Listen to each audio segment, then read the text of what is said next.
নগাঁও জিলা প্ৰশাসনৰ উদ্যোগত ডক্টৰ ভূপেন হাজৰিকাৰ চতুৰ্দশ মৃত্যুবাৰ্ষিকী উদযাপন। অসম চৰকাৰৰ মন্ত্ৰী কেশৱ মহন্তৰ অংশগ্ৰহণ। সমগ্ৰ ৰাজ্যৰ লগতে আজি অসম চৰকাৰৰ সাংস্কৃতিক পৰিক্ৰমা বিভাগৰ উদ্যোগত আৰু নগাঁও জিলা প্ৰশাসনৰ সহযোগত চহৰখনৰ কলঙৰ বাকৰি ঐতিহ্যমণ্ডিত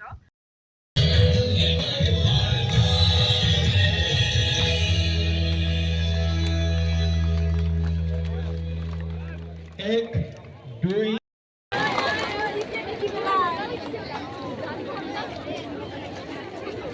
रेडी रेडी তিনি সবৰ মোৰটো একেলগে এক দুই তিনি ধন্যবাদ আমি ফাইনেল যাম ছাৰহঁত আহিলে ছাৰহঁতৰ বাবে এটি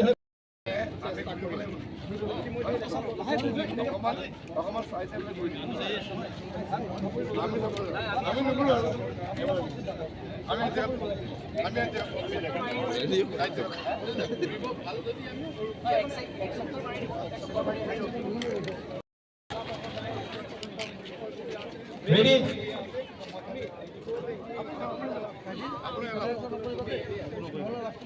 ঠিক আছে আমাৰ দুটা আছে বলেছে ভিতৰত ইনাৰ সাৰ্কেল দুটা সব ৰেডি হবে ৰেডি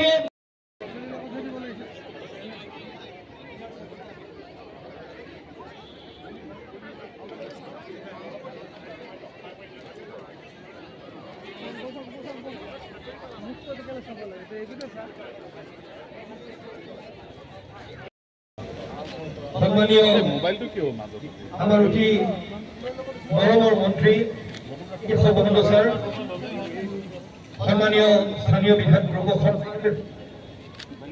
বিধায়ক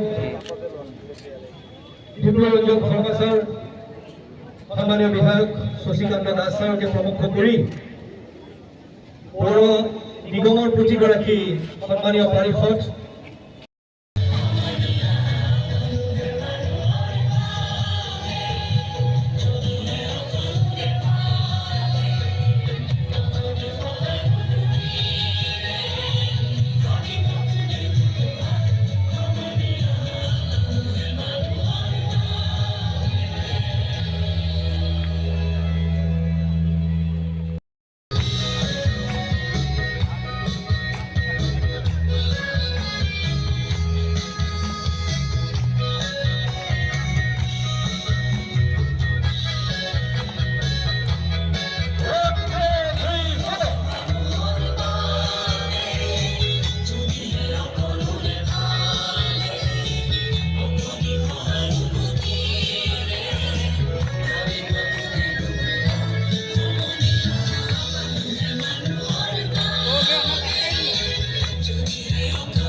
সকলোৰে প্ৰাণৰ শিল্পী সুধাকণ্ঠৰ ডক্টৰ ভূপেন হাজৰিকাৰ ৪ৰ্থ মৃত্যুবাৰ্ষিকী ঐতিহ্যমণ্ডিত নগাঁও নেহেৰুবালিত জিলা প্ৰশাসনৰ উদ্যোগত অনুষ্ঠিত হৈছিলে আৰু ইয়াত সুন্দৰকৈ মানুহে মানুহৰ বাবে যিটো কালজয়ী সৃষ্টি এই গীতটো এটা ব্যতিক্ৰমধৰ্মে ইয়াত আজি পৰিৱেশিত হ'ল।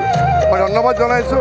আমি একেলগে কেইবাজনো বিধায়ক মাননীয় মন্ত্ৰী কেশৱ মহন্ত ডাঙৰীয়া আছিলে, গতিকে এই অনুষ্ঠানটো ইয়াত উদযাপিত হোৱাত ইয়াত সহযোগ কৰা প্ৰতিখন বিদ্যালয়ৰ ছাত্ৰ ছাত্ৰী শিক্ষাগুৰু শুভাকাংক্ষী ৰাইজ সকলোকে ধন্যবাদ জনাইছোঁ। আমাৰ নগাঁও ছাত্ৰ ছাত্ৰীসকলক বিশেষভাৱে ধন্যবাদ জনাইছোঁ। প্ৰায় ৮,০০০ৰো অধিক আমাৰ ছাত্ৰ ছাত্ৰীসকল আহিছে, আহি পেলাই সুন্দৰকৈ আজি এই ভাগ অনুষ্ঠান নেহেৰু বালিকা আমি উদযাপন কৰিছোঁ। আৰু ভূপেন দাৰ যিখিনি তেওঁৰ নিদৰ্শন আছিলে, ভূপেন দাই সমাজখনৰ বাবে যিখিনি কৰিছিলে গোটেই সমাজখন একতাৰ দোলেৰে সি বান্ধিবলৈ চেষ্টা কৰিছিলে, অসমখনক বিশ্বৰ প্ৰেক্ষাপটত চিনাকি দিবলৈ যি চেষ্টা কৰিছিলে, আজি মই ভাবোঁ নগাঁওবাসী ৰাইজে প্ৰকৃতাৰ্থে তাৰ এটা নিদৰ্শন স্বৰূপ হৈ পৰিছে। মই বিদ্যাৰ্থীসকলক, নগাঁওবাসী ৰাইজ সকলোকে মই আন্তৰিক ধন্যবাদ জনাব বিচাৰিছোঁ আৰু অনুষ্ঠানটিৰ উত্তৰোত্তৰ কামনা কৰিছোঁ। আপোনালোক সকলোকে ধন্যবাদ জনাইছোঁ।